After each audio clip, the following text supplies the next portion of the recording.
Hey guys, what's up? Welcome back to another video of our channel. In this video, I'm going to show you how to fix Logitech G Hub not opening. So without wasting any more time, let's get into our video. Restart your PC. Sometimes a simple restart can resolve the issue. Step 2. End G Hub tasks. Open Task Manager. Find all G Hub related processes like LG Hub, LG Hub Agent and LG Hub Updater and end them. Step 3. Run as administrator. Right-click on the G Hub shortcut. Select Run as administrator. Step 4. Reinstall G Hub.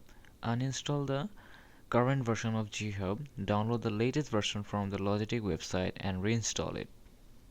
Step 5. Update drivers. Ensure your device drivers are up to date. Outdated drivers can cause compatibility issues. Step 6. Check for conflicts. Disable or uninstall any conflicting software that might be interfering with G Hub. Step 7. Clean boot.